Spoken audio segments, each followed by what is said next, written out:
산업, 산업활동, 산업분류의 정의와 범위에 대해서 알아보겠습니다. 산업.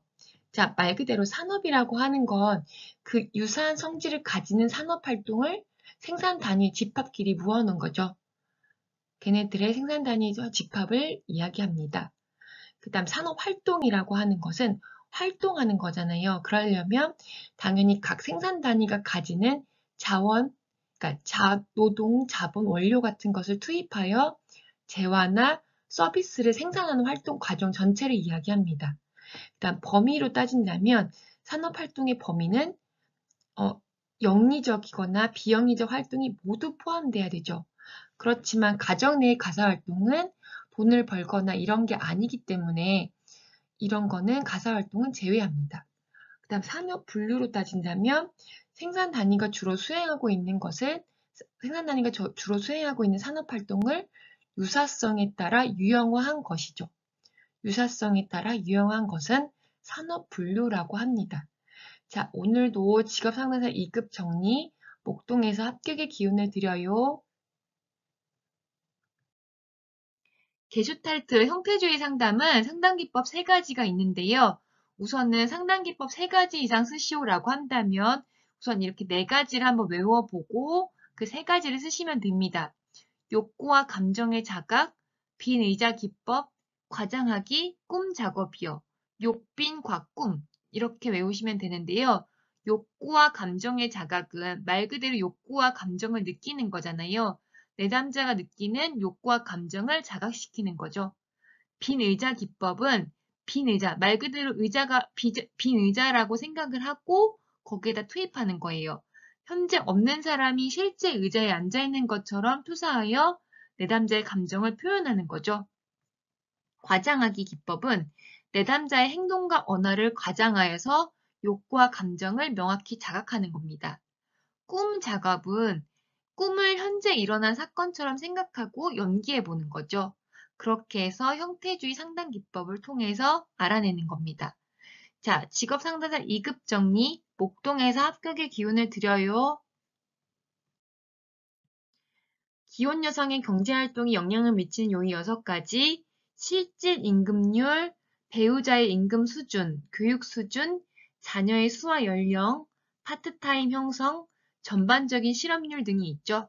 그래서 저는 실배, 교자, 파전 이렇게 외웠습니다. 기혼 여성과 관련된 내용이니까 실배, 교자, 먹는 걸로 교자, 그 다음 파전 이렇게 해서 외운 거죠. 실질 임금률이라고 하는 건 혼인에 따른 격려 단절 때문에 낮은 실질 임금률을 가지게 되잖아요.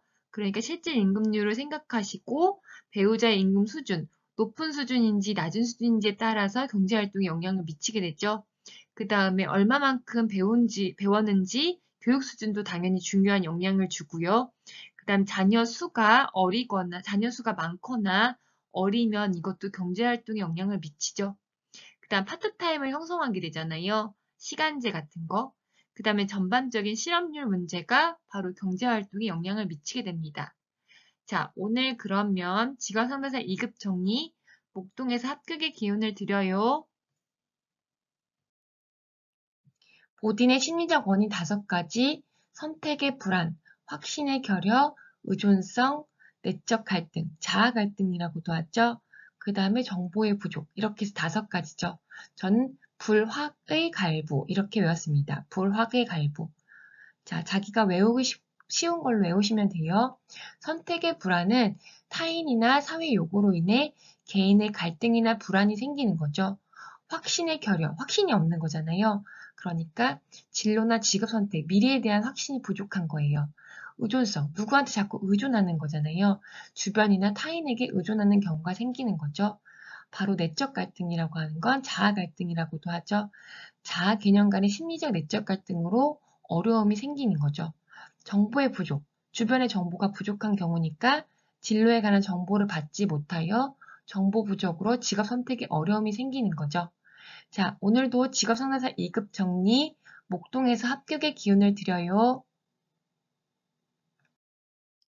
자, 크리트의 포괄적 직업 상담의 상담 과정은 진단 단계, 명료화 단계, 그 다음에 문제 해결 단계 이렇게 3단계로 나눠졌거든요.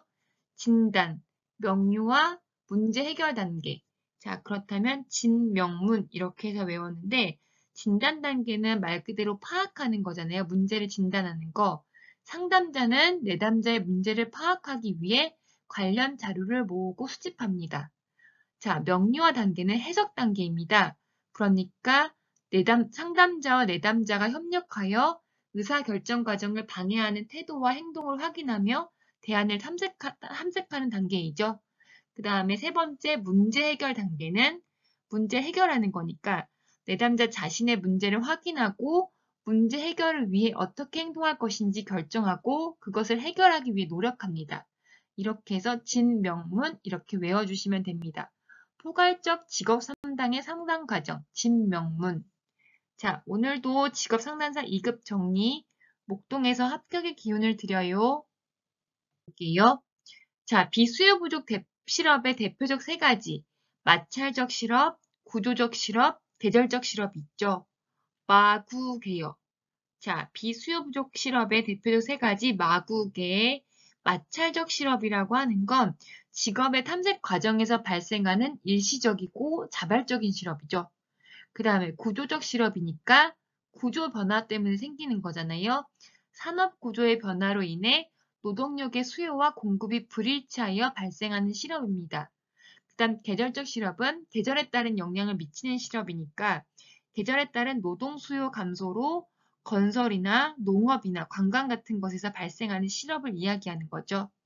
비수요 부족 대표적인 실업 세 가지 잘 알아두세요. 마구개, 직업상담사 2급 정리, 목동에서 합격의 기운을 드려요. 자, 실업률을 구하시오라고 한다면 이건 바로 주어지는 조건이잖아요. 15세 이상 인구, 비경제활동 인구, 취업자 수. 자, 그렇다면 주어지는 조건을 가지고 계산만 하면 됩니다. 실업률을 구하는 공식은 당연히 알고 있어야 되죠. 이거는 꼭 외워두세요. 실업률은 경제활동 인구분의 실업자, 그 다음에 곱하기 100을 하는 거죠. 곱하기 100을 잊어버리시면 안 됩니다. 왜냐하면 이건 퍼센트로 구하는 문제니까요. 자, 그렇다면 여기 주어진 조건 가지고 문제를 구할 수 있습니다. 첫 번째 단계에 자, 15세 이상 인구 알려줬잖아요. 그렇다면 경제활동 인구와 비경제활동 인구 두 가지를 더하면 됩니다. 그럼 알려준 값에 그렇죠. 경제활동 인구를 x로 놓고 716,000명을 비경제활동 인구로 넣으면 구할 수 있죠. 그럼 x값이 나옵니다. 자, 그렇다면 실업자 수는 그렇죠. 이거는 경제활동 인구에서 취업자 수를 빼면 되는 거니까 이렇게 11,021,000명이 나오는 거죠. 그렇다면 실업률 구할 수 있겠네요. 경제활동 인구분의 실업자니까 그렇죠. 여기에다가 21270,000명에 1121,000명 곱하기 100을 하면 값이 나오죠. 5.2703점 이렇게 나오는데 당연히 뒤에는 소수점 두 자짜리까지만 만들면 되니까 5.27%이다 라고 적으면 됩니다. 자, 오늘은 간단하게 실업률을 구하시오만 했으니까 당연히 실업률은 경제활동 인구분의 실업자 곱하기 100이다 라는 것을 잘 기억하면 됩니다. 자, 직업상담사 2급 정리, 목동에서 합격의 기운을 드려요. 불안 감소 기법은 지금 여기서 세 가지가 있는데 홍수법, 주장훈련, 체계적 둔갑법, 홍주체 이렇게 외웠거든요. 불안을 한꺼번에 노출시키는 거죠. 홍수처럼 밀려오는 거예요. 주장훈련은 자기의 불안을 역제지하기 위한 방법으로 불안의 감정을 계속 표현해서 주장하는 거예요. 체계적 둔감법은 근육 이완 훈련, 그러니까 위계 목록 작성 같은 걸 해서 불안을 둔감화시키는 거죠. 자, 학습을 촉진시키는 건 말 그대로 학습을 더 좋게 만드는 거잖아요. 강화, 변별학습, 모델링, 토큰법이 있죠. 강변, 모토 이렇게 외워서 강화는 학습자에게 강화물, 보상을 제공하여 특정 행동 빈도가 높아지게 만들죠. 변별학습은 자극의 차이에 따라 서로 다른 반응을 보이도록 유도합니다. 모델링, 모방법은 다른 사람의 행동이나 결과를 모방하는 거죠. 토큰법은 바람직한 행동을 할 때마다 원하는 물건이나 교환 가능한 토큰으로 보상해주는 방법입니다. 자, 오늘 불안 감소 기법과 학습 촉진 기법을 배웠습니다. 자, 오늘도 직업 상담사 2급 정리, 목동에서 합격의 기운을 드려요. 자, 최저임금제의 긍정적인 효과 6가지. 노동자의 최저임금 수준을 보장함으로써 노동자의 최저생활을 보장하여 생활 안정을 높인다. 노동자의 생활 수준이 향상되어 노동력의 질적 상승을 높인다. 공정한 경쟁을 촉진하여 기업의 경영 합리화를 촉진시킨다. 저임금으로 인한 노사관계가 개선된다. 임금 격차가 완화되어 계층별 소득 분배를 개선한다. 노사관계가 개선되어 산업평화를 유지한다. 산업구조의 고도화에 기여한다. 이렇게 저는 7가지 적었는데 문제에 따라서 그거 해당하는 거에 만큼 적어주시면 됩니다. 자, 오늘도 직업상담사 2급 정리, 목동에서 합격의 기운을 드려요. 집단 상담의 장점, 단점을 쓰시오. 자, 그렇다면 장점부터 볼게요. 장점은 이렇게 하는 거죠. 성수사학효경. 저는 성숙도, 수용성, 사회성, 학습성, 효율성, 경제성을 이렇게 외웠습니다. 장점의 좋은 점이죠. 성숙도가 높다, 수용성이 좋다, 사회성이 높다, 학습성이 좋다, 효율성이 좋다, 경제성이 높다.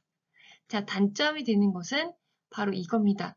개인 문제가 충분히 다뤄지지 않는다는 점, 비밀 유지가 어려울 수 있다는 점, 개개인의 개성이 상실된 채 상담이 이루어질 수 있다는 점, 상담이 모두 개인을 만족시킬 수 없다는 점. 그래서 개비개만이요. 자, 이렇게 해서 장점과 단점을 알아두시면 될 것 같아요. 오늘도 직업상담사 2급 정리, 목동에서 합격의 기운을 드려요.